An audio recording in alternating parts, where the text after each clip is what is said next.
If you're over 60 and want to take better care of your health at home, you're in the right place. Welcome to Senior Vitality Podcast, where we share simple senior health tips to help you stay active and independent. Okay, let's unpack this. Yeah. We often get caught up in the flashy side of medicine, the robotic surgeries, the AI diagnostics, the things that look like sci-fi. Right. But sometimes the most shocking information, it just comes from staring at the raw scoreboard. Mm-hmm. We are looking at a condition that is currently the 5th leading cause of death in the United States. And a leading cause of long-term disability. A leading cause of disability. It's not just ending lives, it's fundamentally altering the quality of life for millions. And yet, when you actually dig into the data, a massive, massive portion of these events are entirely preventable. It is staggering. We are, of course, talking about stroke, and the frustration for the medical community has always been that we know how to prevent so many of them, but there's a massive disconnect between the knowledge in the lab and the actual result in the living room. Exactly. It's like we have the map, but we keep driving the car into the ditch. Yeah. So the mission for this deep dive is to look at the new roadmap. The new playbook. We are pulling apart the 2024 guideline for the primary prevention of stroke. This is the big one from the American Heart Association and the American Stroke Association. And it is a significant update. I mean, this is the first comprehensive guideline for primary prevention, meaning preventing that first stroke since 2014. Chill decade. That is a decade of science, new classes of drugs, and, changing perspectives packed into one document. But because we like to keep things interesting here, we aren't just sticking to the official manual. Of course not. We found a couple of fascinating recent studies that complicate the picture, specifically regarding diet. Let's just say, if you love cheese but feel guilty about it, stick around. You might be pleasantly surprised. But on the other hand, if you're chugging gallons of milk for health, we might need to have a serious talk. It's a classic case of nutritional nuance. We will get to the dairy paradox later because it really challenges how we think about good and bad foods. It turns out, biologically, a slice of cheddar and a glass of milk might as well be from different planets. I can't wait for the cheese validation. But first, let's ground ourselves in this 2024 guidelines. You mentioned it's been 10 years. What's the headline here? What's the core philosophy shift? The shift is really moving from just treating risk factors in isolation to a more holistic view. They center everything around a framework called Life's Essential 8. Life's Essential 8. It sounds like a Quentin Tarantino movie, but I assume it's healthier. Much healthier. It's the checklist for cardiovascular and brain health. They divide them into health behaviors and health factors. Okay. The behaviors are eat better, be more active, quit tobacco, and get healthy sleep. The factors, the things we measure, are manage weight, control cholesterol, manage blood sugar, and manage blood pressure. I'm going to be the skeptic for a second. Eat your veggies, go for a run, put down the cigarettes. We've heard this for 40 years. Sure. Why is repackaging it as Essential 8 revolutionary? Because of what the guidelines call the prevention gap. This is a key concept in the new text. The prevention gap. The prevention gap is the measurable statistical difference between our current health outcomes, high stroke rates, high disability, and what could be achieved if these 8 strategies were actually implemented properly. So the gap is the missed opportunity. Precisely. The guidelines state that closing this prevention gap could prevent more than half of all stroke events. More than half. Think about that. We could cut stroke numbers in half, not with some futuristic nanobot technology, but by actually closing the gap on these 8 things. That is wild. More than half. So where are we failing? Is it just that people aren't doing it, or are the treatments we have not working as well as we think? It's a bit of both, but there are some medical heavy hitters where the standard approach has been failing us. Like what? Take blood pressure, for instance. It's arguably the most critical factor for stroke prevention. The guidelines highlight a really sobering statistic from randomized controlled trials regarding monotherapy that's using just one drug. Okay, lay it on me. When you treat someone with high blood pressure with just one medication, they only reach their target blood pressure about 30% of the time. Wait, hold on. Only 30%. So if I go to the doctor, have high BP, get a pill, and go home thinking I'm safe, there's a 70% chance I'm not actually fixed. Correct. And that's a failure of the system, not the patient. The body has compensatory mechanisms. It fights to keep pressure where it is. So one drug isn't enough to win the fight. For most people, no. Most people need 2 or 3 medications hitting different pathways to actually get to the goal.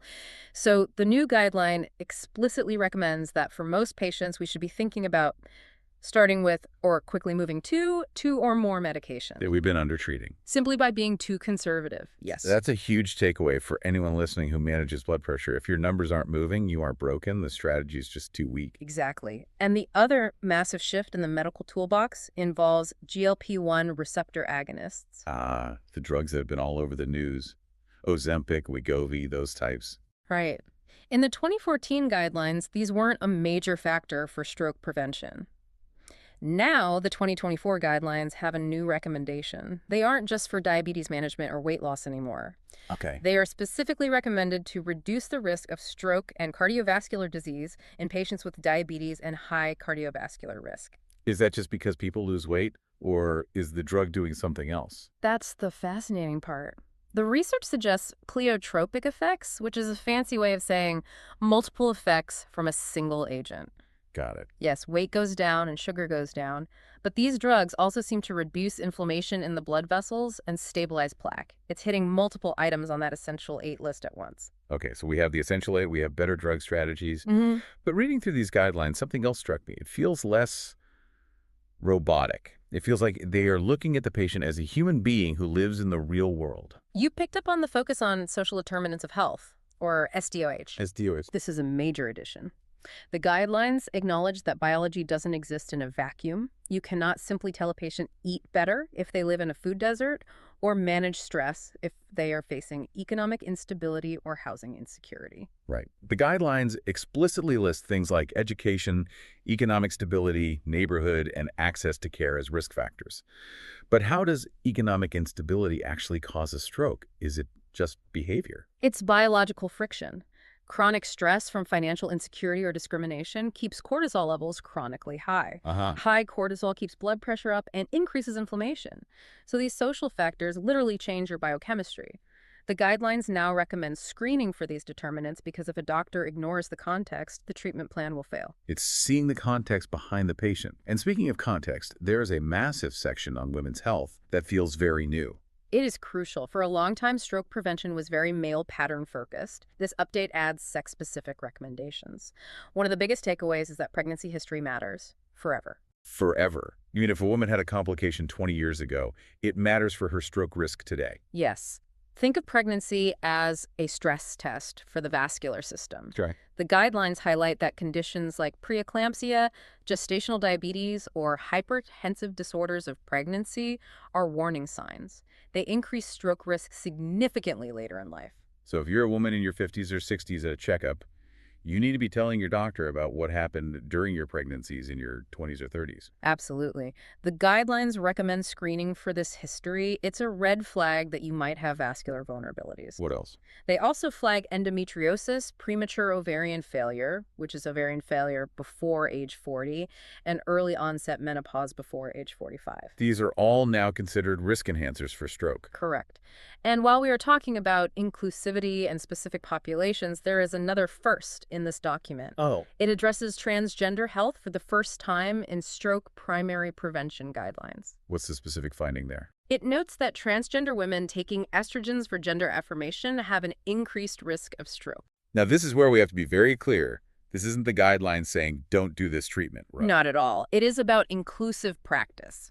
Estrogen is a known clotting factor. This is true for cisgender women on birth control or hormone replacement therapy as well. So it's a known effect of the hormone. Precisely. The guideline emphasizes that clinicians need to know this so they can evaluate these specific risk factors. If you are a transgender woman on estrogen, your doctor needs to be monitoring your vascular health more closely, perhaps being more aggressive with blood pressure control to offset the risk. So it's about ensuring everyone gets the right prevention strategy. Exactly. It's proactive, not prohibitive. I love that.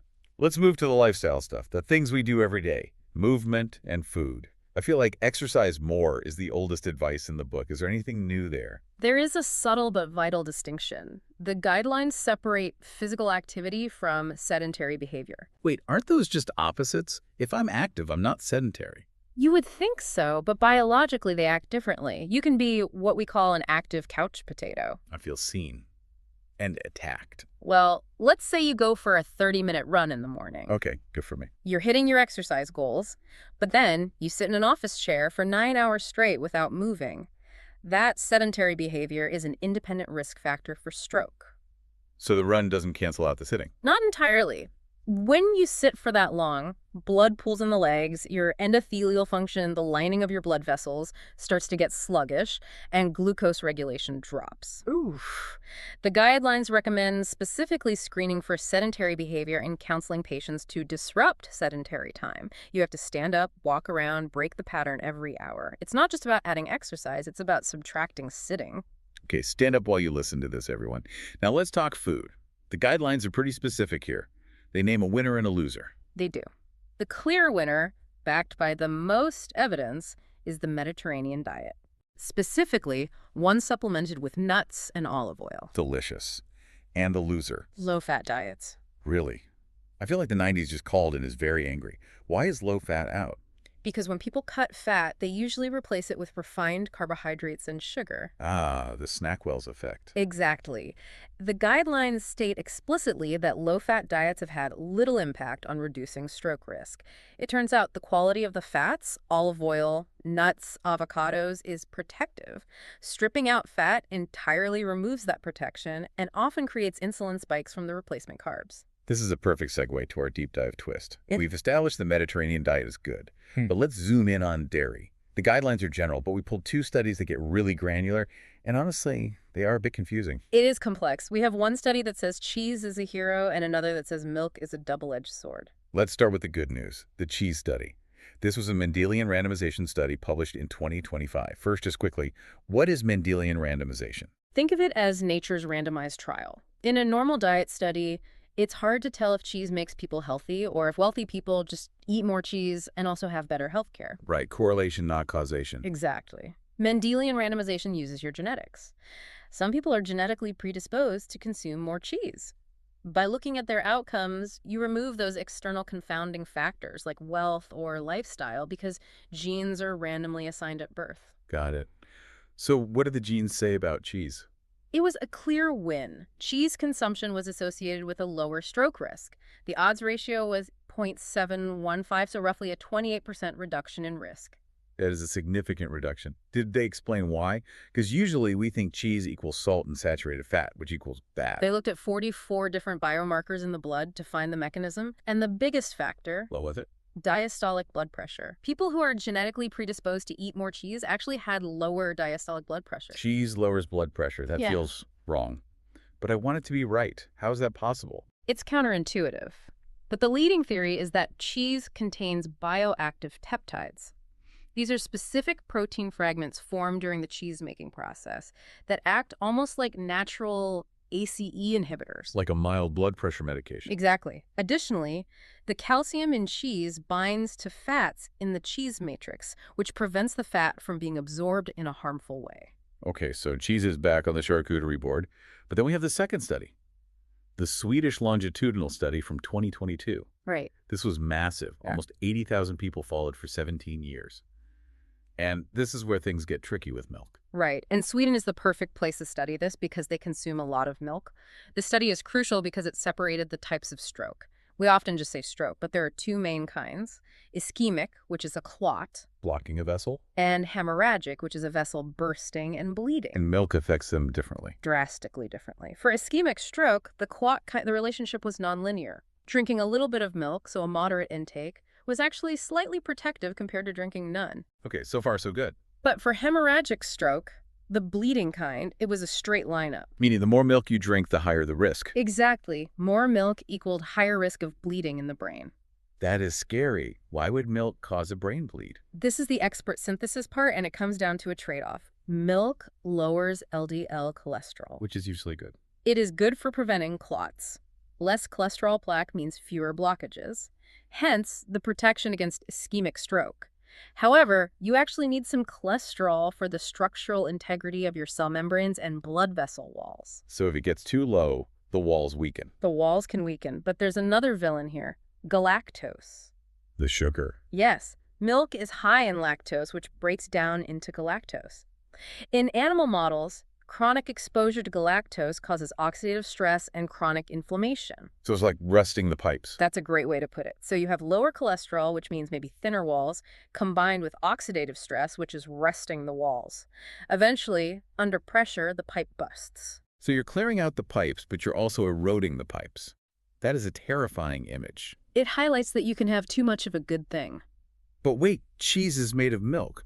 Why did the cheese study show protection while the milk study showed this bleeding risk? That is the cheese paradox, and the answer is almost certainly fermentation. Fermentation. The Swedish study also looked at fermented milk things like yogurt and sour milk. They found no association with stroke risk either way. So fermentation changes the game. It does. Fermentation bacteria consume the sugar. They eat the lactose and the galactose. So when you eat cheddar or yogurt, you get the nutrients, the calcium, the protein, the bioactive peptides, without the high load of galactose that might be causing that oxidative stress and vessel weakening. Cheese is fermented, milk is not. Exactly. This is fascinating. So a glass of fresh milk is biologically very different from a slice of cheddar, even though they come from the same cow. Completely different biochemical impacts on your body. Processing matters. So bring this all back together for the listener. We have the 2024 guidelines, we have the cheese victory, and the milk warning. If I'm heading into a doctor's appointment or just planning my week, what is the actionable advice here? First, go back to the source, the AHA guidelines. Ask your doctor for a formal risk assessment. The guidelines say this is beneficial every 1 to 5 years for everyone aged 40 to 79. Know your numbers. Know your numbers for the essential 8. And don't just check the boxes. Meaning? Don't hide your history. If you had preeclampsia 20 years ago, mention it. If you are taking hormones, mention it. These are risk enhancers. And if you are on blood pressure meds and your numbers aren't down, ask if you need a second agent. And on the movement front.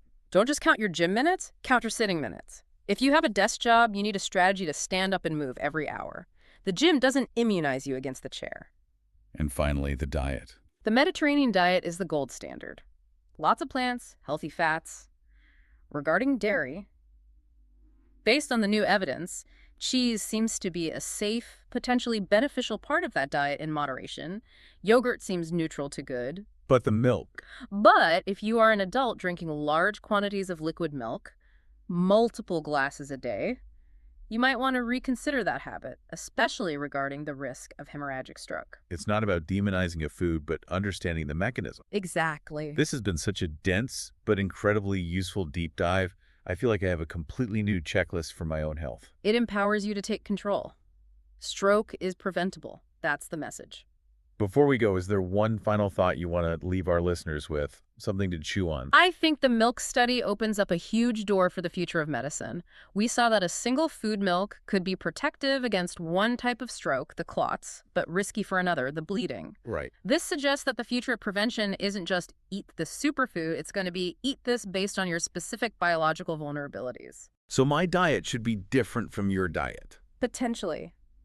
If you are genetically prone to clotting, your diet might look different than someone prone to bleeding.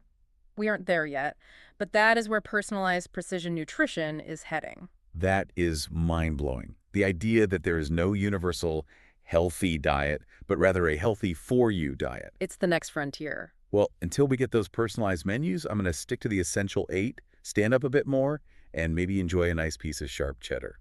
Thanks for guiding us through this. My pleasure. And thank you for listening. Take these guidelines seriously, close that prevention gap, and stay curious. We'll see you on the next. Thanks for spending this time with Senior Vitality Podcast. Take care, and we'll see you in the next episode.